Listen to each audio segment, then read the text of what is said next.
আমিরে জামাত তিনি একজন এমপি হিসাবে তিনি যে মাসিক একটা সম্মানী পান, সরকার নির্ধারিত মাসিক যে সম্মানী পান, আমাকে বলুন তো সেই সম্মানীটা কোথায় তিনি ব্যয় করেন?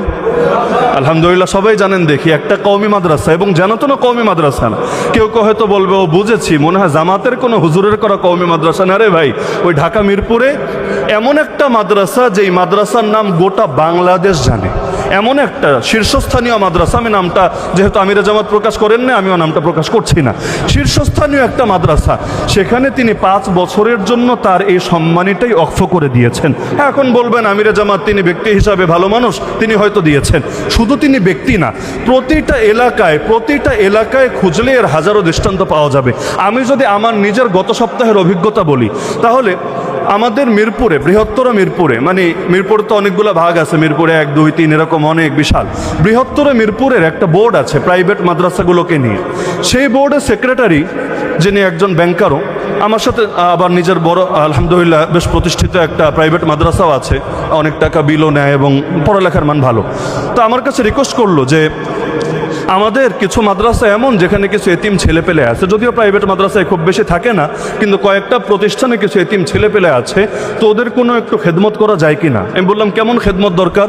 বলল আর কিছু না হোক, অন্তত এখন গরমের টাইম যদি একটু ফ্যান দেওয়া যায় মাদ্রাসাগুলোতে, এটা একটু উপকার হয়।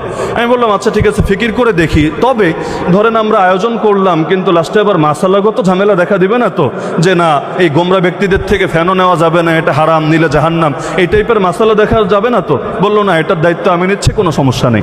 আমি সঙ্গে সঙ্গে ঢাকা মহানগরী উত্তরের আমির এবং আগামী দিনের মেয়র পদপ্রার্থী সেলিমউদ্দিন ভাইকে, আমাদের সিলেটেরই, তাকে আমি ফোন দিলাম যে আসলে এইরকম তো একটা রিকোয়েস্ট এসেছে, এখন আপনি তো আলহামদুলিল্লাহ অনেক জনসেবা করছেন, এটাও একটু করা যায় কিনা।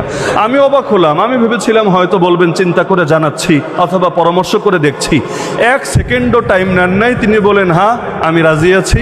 এটা তো আরও আমাদের সৌভাগ্যের ব্যাপার যে আমরা আলেম এবং তালিব ইলমদের খেদমত করতে পারবো।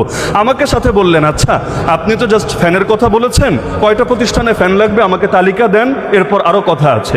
আমি তালিকা নিয়ে ওনার কাছে পাঠালাম, আমাকে 30টা মাদ্রাসার তালিকা দিল। আমি 30টা মাদ্রাসার নাম, মুহতামিমের নাম সহ ওনার কাছে পাঠালাম। এখন উনি আমাকে বলেন আচ্ছা 30টা মাদ্রাসায় তো ফ্যান লাগবে, সবচাইতে ভালো তো হতো আমি প্রতিটা মাদ্রাসায় গিয়ে নিজের হাতে দিয়ে আসতে পারলে, কিন্তু আসলে ব্যস্ততার ভেতরে এত টাইম বের করা কঠিন।